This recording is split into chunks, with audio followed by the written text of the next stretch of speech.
It is a surreal thought that a small, seemingly temporary sitcom about 7 people stranded on a desert island would eventually outlive every single one of its stars except for one. For over 6 decades, Gilligan's Island has remained a permanent fixture in the landscape of American television, transcending its humble beginnings to become a cultural touchstone that refuses to fade away.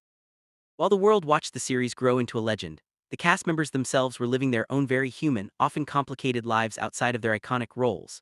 Today, Tina Louise stands alone as the final survivor of that original eccentric ensemble, a woman who has carried the weight of a vanishing era entirely on her own shoulders.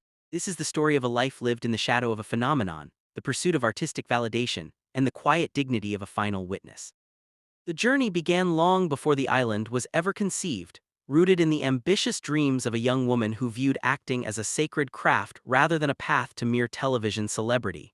Born in New York City, she navigated a childhood shaped by the challenges of her parents' divorce, finding refuge and identity in the transformative power of performance. Her training at the Actors Studio under the guidance of the legendary Lee Strasberg provided her with a foundation in serious, methodical acting that she guarded fiercely. She did not set out to be a pop culture icon. She aimed for the prestige of Broadway stages and the depth of dramatic cinema. Her early career successes in films like God's Little Acre suggested a trajectory toward high-level drama, a path she fully expected to follow. The transition from a serious, dramatic actress to a blonde bombshell on a slapstick comedy series was a pivot point that she initially resisted, viewing television as a lower-tier medium compared to the film industry.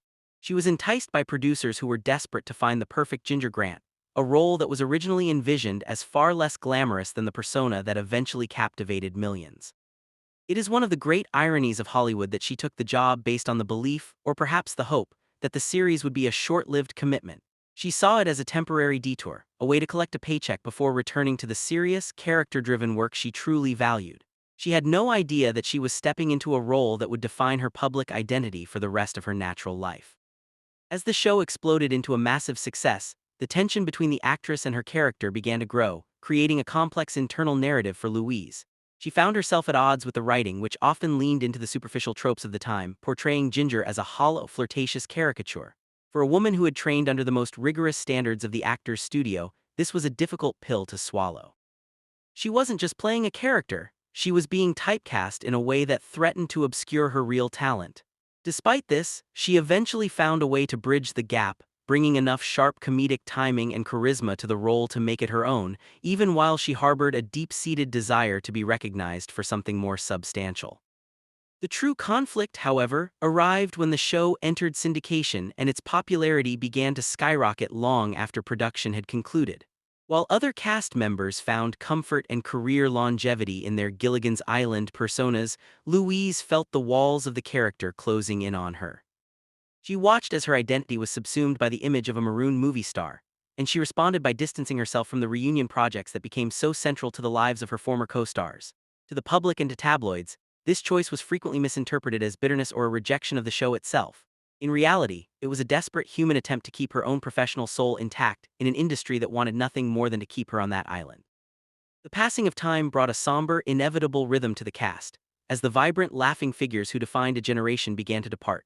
Jim Backus, the brilliant actor behind the blustery Thurston Howell I, was the first to leave, marking the beginning of the end of an era.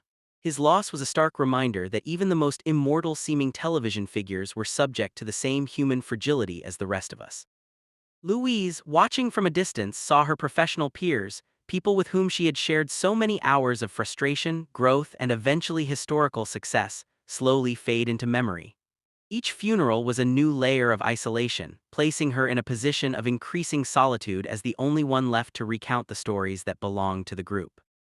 The passing of Alan Hale Jr., the quintessential skipper, felt like another heavy blow to the heart of the show's legacy, as he had so thoroughly embraced his role that it became his primary identity. Unlike Louise, he thrived in the glow of the fan adoration that came with the character, even building a business around the persona of the skipper. This difference in philosophy underscored the divergent paths taken by the cast. Some found peace in the embrace of their fame, while others sought to protect a sense of self that existed independently of the scripts they read in the 60s. As more of the group succumbed to illness, Natalie Schafer, Russell Johnson, and eventually the beloved Bob Denver, the weight of being the final survivor became more than just a fact. It became a mantle of responsibility.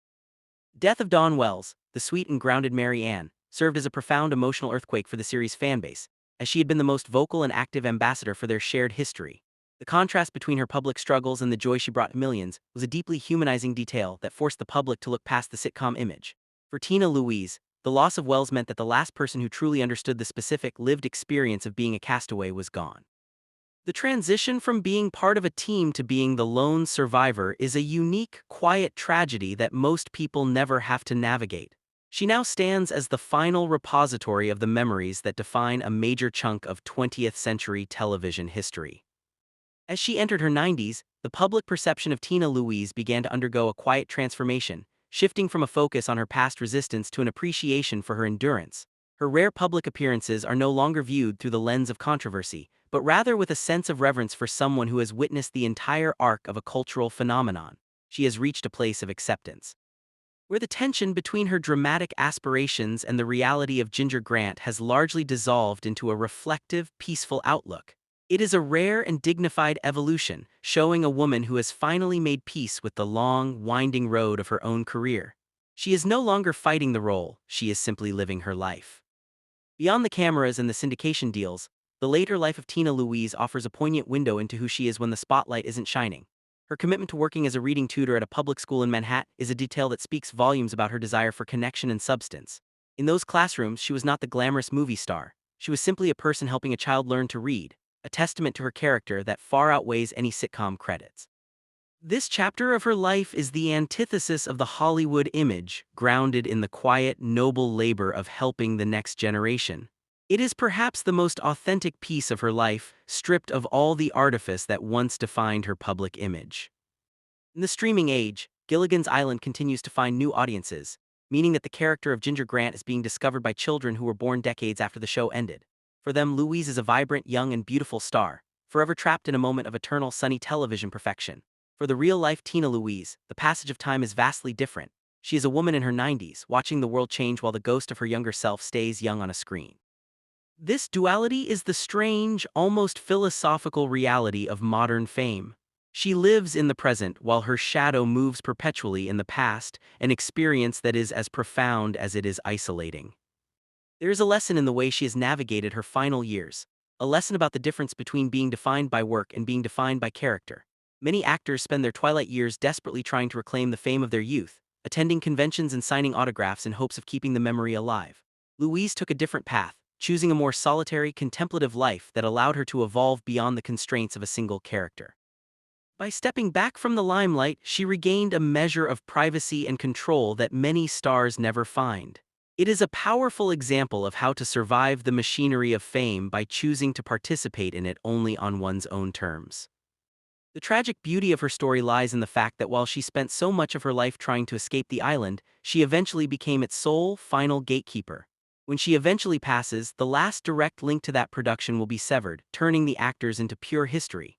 This adds a sense of urgency to the way we look at her, not as a relic, but as a living bridge to a bygone time. We are lucky that she chose to stay, that she remained a vibrant, intelligent, and serious woman who outlasted the caricatures that were written for her. Her survival is not just a statistical anomaly. It is a testament to her resilience and her refusal to be defined by anyone's expectations but her own. As we look back at the show through the lens of time, it is clear that Gilligan's Island was never just about the comedy, it was about the people who made it. The chemistry between the cast members, even if it was tested by the pressures of fame, was the secret sauce that kept the show relevant. Louise's role in that chemistry was vital, even if she struggled to see it at the time. She brought a specific type of energy that grounded the more outlandish elements of the script. Today, that legacy is intact not because of the scripts, but because of the people who played the parts. Their collective history is now etched into the bedrock of American entertainment, with Louise as the final living scribe. It is remarkable to consider that she once doubted the show would even make it past a few months of production.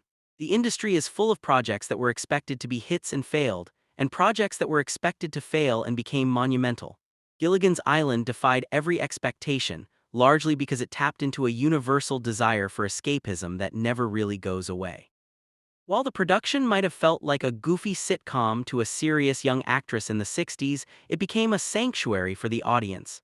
Louise eventually recognized this, acknowledging that her work served a purpose that mattered to millions of viewers. That realization is the key to her soft, reflective later years. The rumors of bitterness, so often repeated by the media to fuel headlines, never captured the full truth of her relationship with the series. A person can be frustrated by the constraints of a role while still appreciating the love that audience members feel for it. Louise's transition from annoyance to acceptance was not a defeat, it was a maturation. She learned to hold her own identity separate from the character, while acknowledging the reality of her place in television history. This nuance is often lost in digital discourse, which prefers simple narratives of loving or hating a project. The truth was always more layered, more professional, and more human than the tabloids cared to report. We should look at her not with pity for her solitude, but with admiration for her journey. To walk through the world for 9 decades, to see one's peers pass away, and to remain an individual with her own private life and interests is a profound achievement. She didn't let the island swallow her whole. She did the work, she lived her life, she raised her voice when she needed to, and she stayed true to her own sense of self. She remains an actress of depth who happened to participate in one of the most famous comedies in history, rather than a comedy actress who happened to have a life. There is a certain comfort in knowing that while the cast of Gilligan's Island has vanished from the physical world, they are constantly being brought back to life by the flick of a remote or a click on a streaming platform. Tina Louise is the only one who can still speak to the experience, the only one who knows the temperature of the set, the exhaustion of the filming schedule, and the reality of the people behind the roles. She is the final guardian of those memories. That she carries this role with such quiet dignity is perhaps the most heroic part of her entire career. She is the closing chapter of a story that, in many ways, will never truly finish. As we watch these classic episodes today, the context provided by her life adds a depth that wasn't there before. We aren't just watching a stranded movie star, we are watching a woman who, in real life, was fighting for her own narrative, one who would eventually outlive the world that tried to define her. It changes the way we see her lines, her looks, and her presence. She is more than the script. She is a woman who defined her own success on her own terms, surviving the pressures of Hollywood to lead a life of her own choosing. She is the final, essential piece of a story that has entertained millions. In the end, the story of Tina Louise is not about a sitcom. It is about the resilience of an individual against the forces of typecasting and the relentless march of time. She succeeded where so many others failed, keeping her essence intact while the industry tried to mold her into an icon. That she is still here, quiet and dignified, is a gift to those who appreciate the history of television. She has earned her peace, her privacy, and her place in the pantheon of Hollywood legends. Gilligan's Island will always be a part of her, but Tina Louise, the serious actress, the reader, the survivor, will always be so much more.